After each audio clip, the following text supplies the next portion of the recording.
नमस्कार, जन्मुखेंजी लाइव से मैं अंशुमान राय। आप देख रहे हैं वाराणसी की खबरें। अनलॉक 1 में धार्मिक स्थलों को खोलने की अनुमति भले ही दे दी गई हो, लेकिन धार्मिक स्थलों में प्रवेश के लिए जो नियम बनाए गए हैं वह नमाजियों पर भारी पड़ रहे हैं। धार्मिक स्थलों को खोलने से पहले जिला प्रशासन द्वारा धर्मगुरुओं के साथ बैठक में कहा गया था कि कोरोना वायरस के संक्रमण के खतरे को देखते हुए धार्मिक स्थलों में एक समय में सिर्फ 5 लोग ही प्रवेश करें। लेकिन मस्जिदों में नमाज के वक्त भारी संख्या में लोग पहुंचते हैं। मंदिरों और गुरुद्वारों में 5-5 की संख्या में तो लोग जा सकते हैं, लेकिन नमाज के लिए लोग एक साथ ही एकत्रित होते हैं और ऐसे में धार्मिक स्थल खुलने के बाद भी नमाजी मस्जिदों में नमाज नहीं पढ़ पा रहे। इस दुविधा की स्थिति में कई मस्जिदों के प्रबंधकों ने मस्जिदों को बंद रखना ही उचित समझा। नदेसर स्थित बड़ी मस्जिद के प्रबंधक ने एक दिन पूर्व ही मस्जिद को बंद करने का ऐलान कर दिया था और कहा था कि जुम्मे पर सिर्फ 5 लोग ही नमाज पढ़ेंगे। प्रशासन भी एक साथ 5 लोगों के प्रवेश के नियम को कड़ाई से पालन कराने में कोई कसर नहीं छोड़ रहा और जरा भी लापरवाही मिलने पर कार्रवाई करने से पीछे नहीं रह रहा है। ऐसी एक स्थिति आज जैतपुरा में उत्पन्न हुई, जब जैतपुरा में जुमे की नमाज पर काफी संख्या में लोग मस्जिद में एकत्रित हो गए। बताया जाता है कि जैतपुरा के आजाद पार्क इलाके में आज जुमे की नमाज पर मस्जिद में जब काफी संख्या में लोग एकत्रित हो गए तो मौके पर पहुंची पुलिस ने लोगों को मस्जिद से बाहर निकालकर मस्जिद को खाली कराया और मस्जिद प्रबंधकों के खिलाफ एफआईआर भी दर्ज की।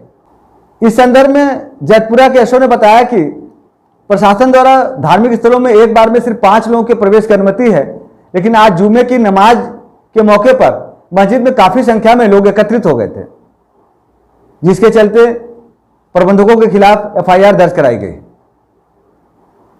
उधर प्रशासन द्वारा सभी धार्मिक स्थलों के बाहर प्रचारित और प्रसारित कर लोगों को जागरूक किया जा रहा है कि धार्मिक स्थलों में एक बार में ज्यादा लोग प्रवेश ना करें।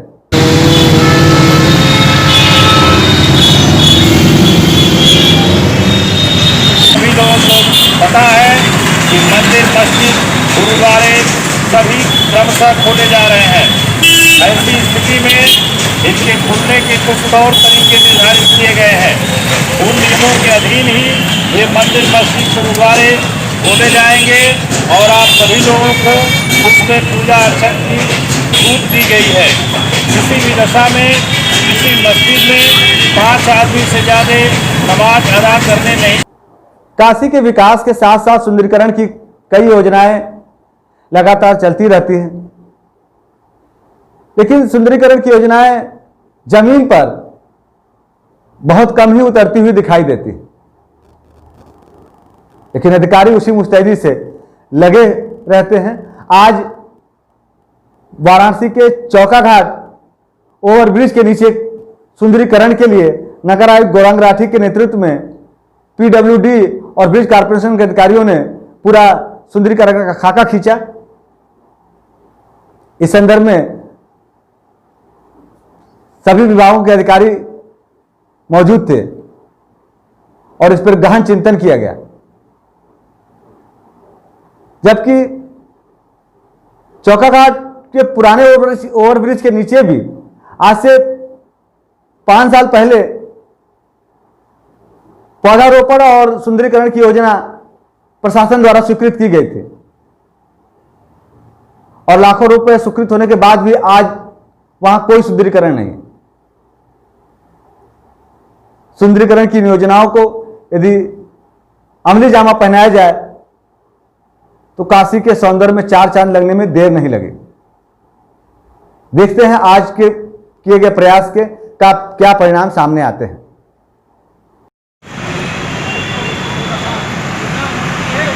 संयुक्त निरीक्षण चौका घाट से आंध्रपुल और आंध्रपुल से लहरदारा तक के स्पैन का जो नवनिर्मित फ्लाईओवर है और हाल ही में माननीय प्रधानमंत्री द्वारा इनॉग्रेट किया गया था, उसको हम किस प्रकार से डेवलप करें कि ट्रैफिक कंजेशन और वेंडिंग की जो समस्या है यहाँ पर वो सॉल्व हो सके।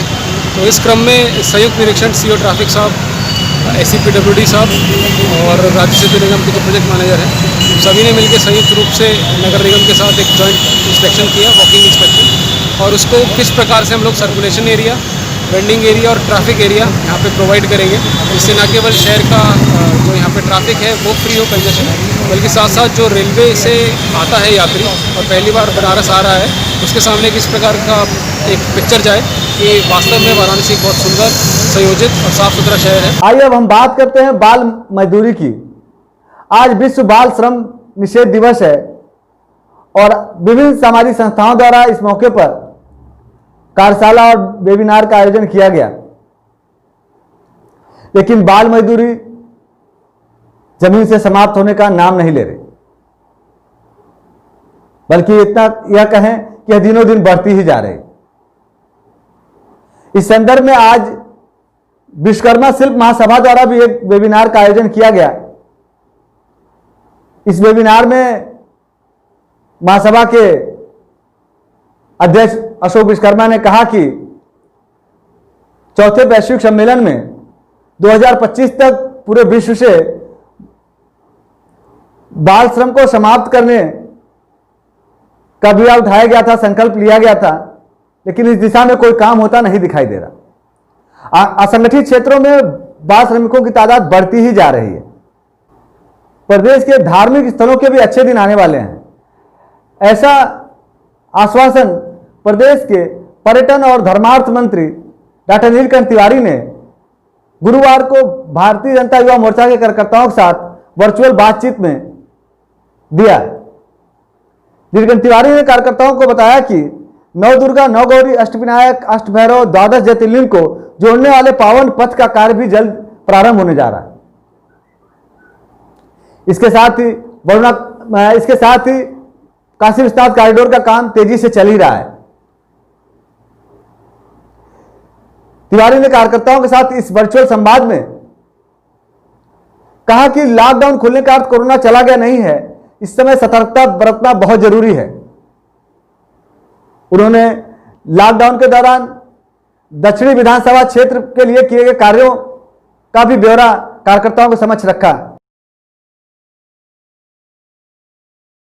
बात कोरोना अपडेट की। वाराणसी में गुरुवार को 6 नए कोरोना पॉजिटिव मरीज सामने आए हैं, जिनमें 3 स्थानीय हैं और 3 प्रवासी।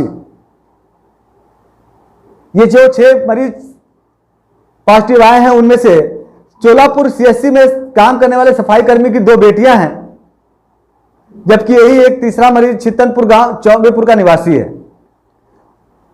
वहीं 20 वर्षीय चौथा मरीज ग्राम अमिलो थाना बड़ा गांव का रहने वाला है, वह मुंबई से ट्रेन से आया था। इस प्रकार वाराणसी में प्रवासी लोगों के रिजल्ट कोरोना पॉजिटिव तो आ ही रहे हैं, लेकिन स्थानीय लोगों में भी जांच कोरोना पॉजिटिव की संख्या बढ़ती जा रही है और दिन प्रतिदिन नए हॉटस्पॉट बन रहे हैं, जो प्रशासन के लिए चिंता की बात है। प्रशासन द्वारा अब तक शहर में कुल 6,32,999 लोगों की थर्मल स्कैनिंग कराई जा चुकी है और इसकी जांच लगातार चल रही है। और कल के पहले अब जितनी भी जांच रिपोर्ट प्रस्तुत की गई थी, उसमें से अभी भी 211 लोगों की जांच सामने आने बाकी है। इसके साथ ही आज की खबरें समाप्त होती हैं। कल फिर मिलेंगे। नमस्कार। खबरें पाने के लिए सब्सक्राइब करें जनमुख NG लाइव को और लगातार अपडेट्स पाने के लिए बेल आइकन को प्रेस करना न भूलें।